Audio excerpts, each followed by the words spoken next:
hurmatli Sefer muxlislari, bugun do'stlar Seferni birinchi sezon test 5ni qilganmiz. Bu yerda do'stlar Seferda listeningida mana bu yerda 7 ta testimiz bor. 7 ta testimizni bajarishni boshlaymiz do'stlar. Biz qildik. Mana bu birinchi testimizda aytdiki, could you come back a little later deyapti. Ozroq keyinroq kelaverasizmi deyapti. B bo'ladi. What time is the best bo'ladi.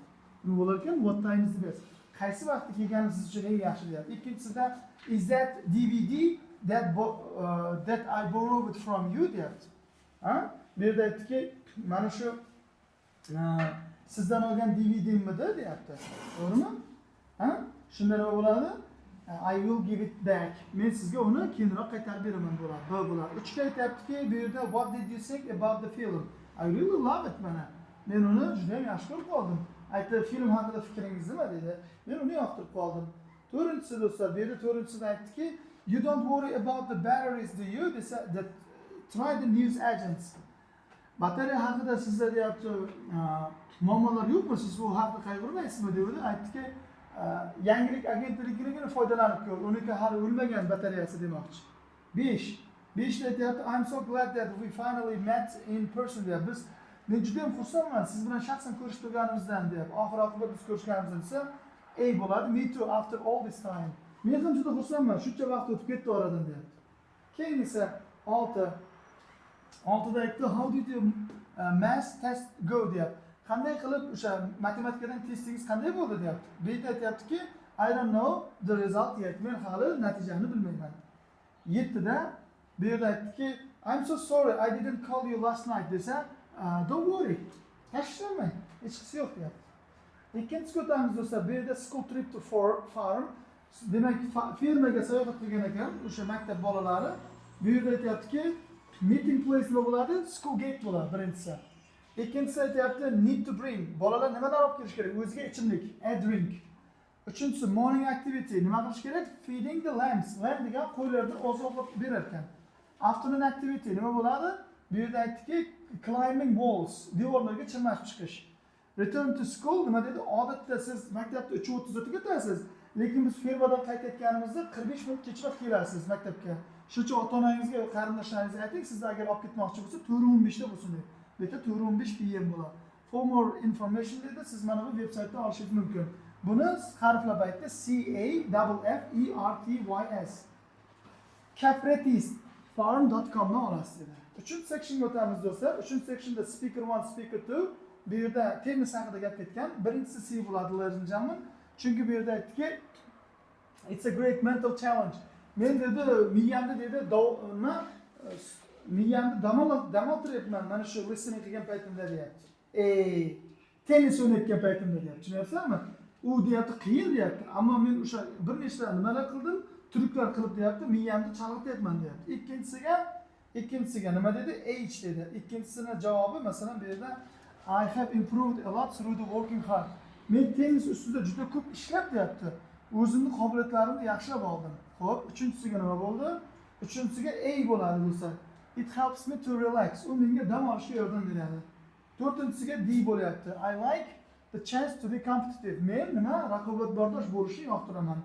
5 ga F bo'ldi. 5 da aniq aytdi. It's more fun than other forms of exercise. Boshqa turdagi mashg'ulotlardan ko'ra tennis o'ynash menga juda ham qiziqarli deyapti. 4-sectionga o'tamiz do'stlar. 4-partga bu yerda map keltirildi. Birinchi Royal House,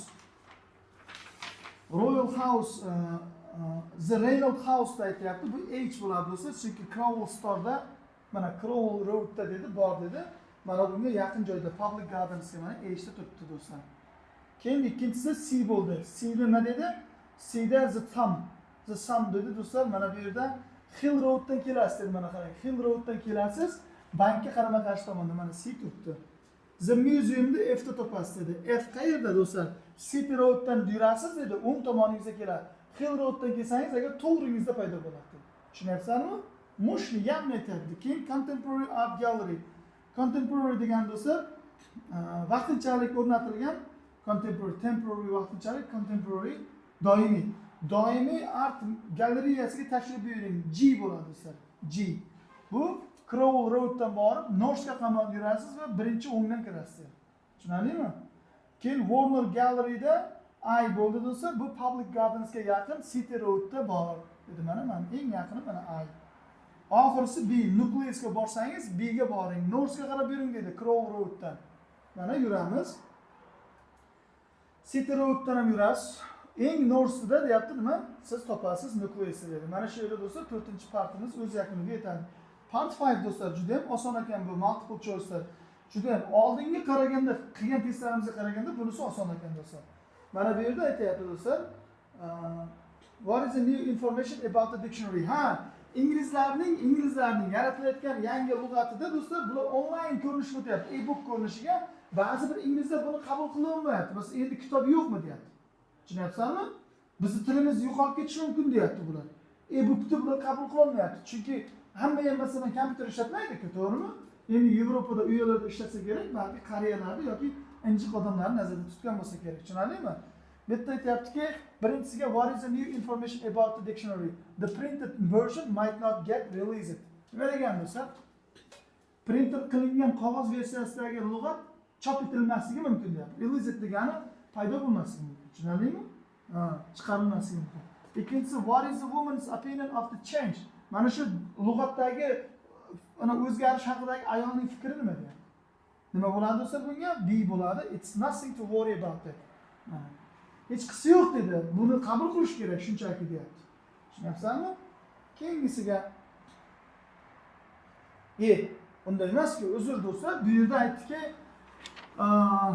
to'g'ri, mana bu fikrda ham aytdi, buni fikrda, oxirida mana bu fikrda aytdi do'stlar. It means that the books are getting less popular. Endi shunisi aniqki, qog'ozdagi printer qilingan kitoblar mashhur bo'lib bormaydi. Ularning mashhurlik darajasi pastga tushib ketaveradi. 2 ga C bo'ladi do'stlar, 1000 barobar.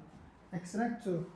Men bittasini chalg'itib, bunday dumaloq qilib begitib, ustidan X urganimni esdan chiqarib qo'ydim. Uchinchisi do'stlar, what distressed the man most deyapti. Erkakni nima stressga tushirdi? Nima bo'ladi do'stlar? 3 ga ladies and gentlemen, B bo'ladi, backing up down a narrow street. Ya'ni bu bir ko'chadan shunday kiradi do'stlar, manzil topolmaydi, tupikka tushib qoladi. The end dedi-ku.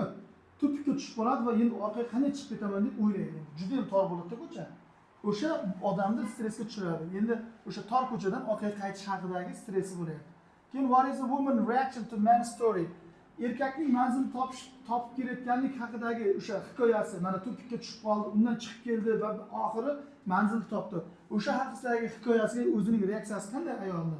Ayol aytdiki, she is impressed with the way he managed to deal with the problem. U muammoga qanday yechim topganligini eshitgandan so'ng juda ham hayratlandi. Tushunarlimi ayol kishi? Oxirgi ekstraktga kiramiz. Boyagi bitta erkak bilan bitta ayol kishi gapirdi. O'sha boyagi deyapti, o'sha mana bu MP3 deyapti, kimga tegishli? Bu do'stlar mana bunga tegishli. Boss bilan subordinate'ga. Buni gapirayotgan erkak bu yordamchisi, boya ayol kishi esa boss, xo'jayin. Tushunarlimi? Keyingisi ayolga ko'ra deyapti, muammo nimada? O'sha chop etilgan qog'oz anonda, artiklda, maqolada. Different kind of work has to be done. Men dedi dushanba kun dedi qaytib kelaman ishga, o'rtada salgina dam olaman. Agar senda qandaydir yordam bo'lsa, emaildan menga yoz. Men shu yerda javob bera olaman. Feel free to contact me dedi oxirida. Nima degan? Feel free to contact me. Xohlagan paytingda bu aloqaga chiqaveradi. Tushunarlimi do'stlar? Shu yerda section 6 o'tamiz do'stlar, part 6 ga mana. Bu yerda no more than 2 words, ladies and gentlemen, sharti. Bu yerda do'stlar Lara degan bir qiz ishdan bo'shatilib ketadi. Uning sababi u bir necha kunga ishga kelmay, gripp bo'lib qolganligi sabab bo'ladi. Tushunyapsizmi? Demak bu yerda u kim bo'lib ishlagan ekan? Lawyer bo'lib ishlagan. Lawyer nima degani katta kompaniyada? Ha? Huquqshunos, advokat. Nima bo'lgan do'stlar? Flu, gripp bo'lib qolgan. Keyin u nimaga qaror qiladi? Markaziy Amerikada sayohatga. U mening imkoniyatim edi-ku. 30 kun davomida men o'zimga challenge qildim va sayohatga chiqib ketdim deydi. Ko'pchilik o'novlar, ayollar esa bu holatda panikaga tushib qoladi. Ishimni yo'qotdim-ku deb deydi. Unday qilmang deyapti. Demak, Central America bo'ladi, viruschi skiing, ya'ni u nimani o'rganmoqchi bo'ladi? Skiingni o'rganadi. O'sha vaziyatdan foydalanadi. Keyin u quyosh sunrise, quyoshning chiqishini tomosha qilib o'tiradi. Oltinchisiga ordinary. U o'ylaydi, u o'shani anglab yetadiki, oxirgi o'sha ilgarigi hayoti nima bo'lgan ekan? Ordinary, odatiy bo'lgan ekan. Yettinchisi boshqalarga taklif beryapti, ya'ni suggest qilyapti. Agar ishingizni yo'qotsangiz panikaga tushmang. Yettinchisi panic, Sakkinchisi Lara feels gratitude. Gratitude degan minnatdor degani. O'zini ishdan bo'shatgan odamlardan minnatdor bo'lyapti. O'sha 30 kun sayohat qildi Markaziy Amerikada, skingga o'rgandi, chang'i tushdi va hokazo va hokazo. Hayotdan zavqlandi 30 kun, tushunarlimi? Demak, shu yerda listeningimiz o'z nihoyasiga yetadi. 5-test. Salomat bo'ling, sizlar bilan ham salomat bo'ling.